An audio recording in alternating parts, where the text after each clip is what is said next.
Why do I shoot with full frame cameras over crop sensor cameras for my professional work? The main reason is the wow effect that I get from my clients when I shoot with wide apertures while on location.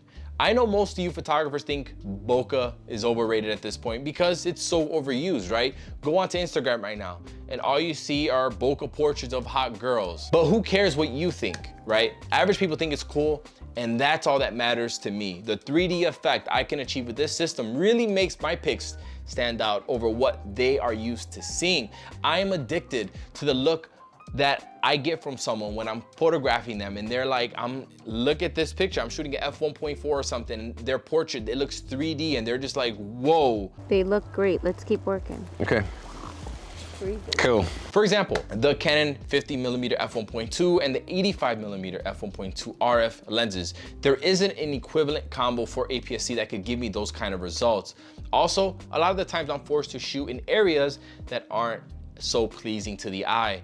So being able to obliterate the background to mush really comes in handy, and yes, trust me, most of the time, I'm expected to make something great out of nothing on location. For my studio photography, the size of the sensor matters less to me. This is when depth of field doesn't matter and good lighting techniques becomes the priority. Now, reason number two, one of the biggest reasons also, is that full frame has more dynamic range over crop sensor cameras. There hasn't been not one crop sensor camera that I have personally used, not one, that has the file flexibility of a full frame file, period with a T.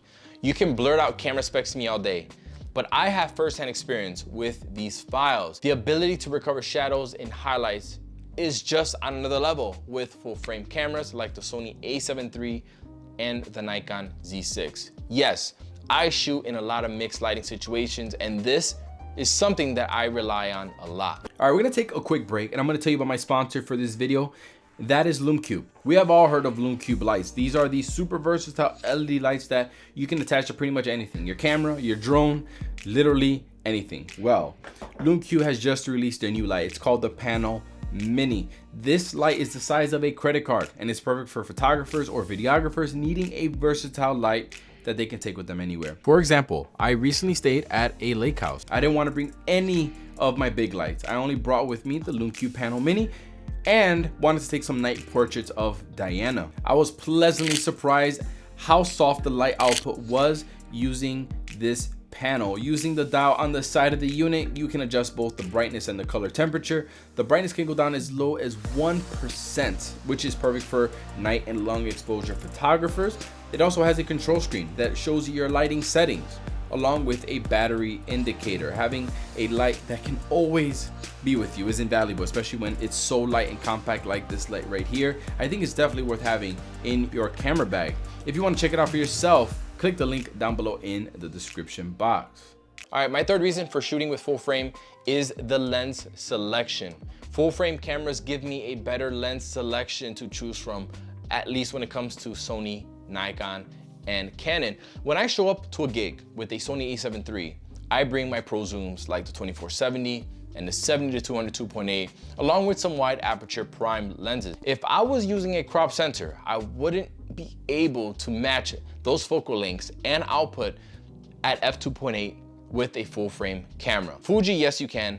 With the other brands, no. This one might not matter to you, but for me it does. Most camera companies nowadays are focused on expanding their full frame mirrorless ecosystem. That means exciting new innovations and products that I have to look forward to when being a full frame user. I'm just that kind of person that loves new tech and new toys. Full frame is where it's at. So my fifth reason is having high resolution options. I personally prefer using a camera with less than 30 megapixels for my portrait photography, but there is a reason why I held on to my Sony a7R III that has 42 megapixels when I switched to the a7 III, which has only 24 megapixels. When shooting commercial jobs, I have the ability to crop and change composition without compromising the file or the file size, and that is important to me. The one thing I don't care about using a full frame camera for is for video. This is when I wouldn't even mind using a Micro Four Thirds camera. Shooting video at really wide apertures with a full frame camera means sometimes that the person is gonna be jumping in and out of focus as they move. Right now, I'm doing video with my a6400, which is a crop sensor camera, and that's perfectly fine for me. Enough depth of field at f1.4. I don't need an absolutely blurry background and then me the camera constantly looking for my eye, constantly focusing. That's just annoying to me. But these are my reasons. I mean, you give me an Olympus, you give me a Fuji, I'm gonna go kill it. I'm gonna go kill that wedding. Yeah, boy! With these cameras, I feel like I always have to say that because people are gonna think that I rely on full frame for everything. It's a choice that I have. When it comes to my portrait photography, my YouTube, my fun stuff, that's when I wouldn't mind dabbling with other camera systems, like Fuji, for example, where I have more pleasure in shooting it. Anyways, I'm ranting right now, but let me know what you guys think down below in the comment section. What do you shoot with and why? That's what I wanna know. I'm out of here, guys. Diana's bringing Portillo's right now, bringing me some ribs. Something smells good. I'm smashing the food. Hey, watch your mouth. Smashing ribs. All right, peace.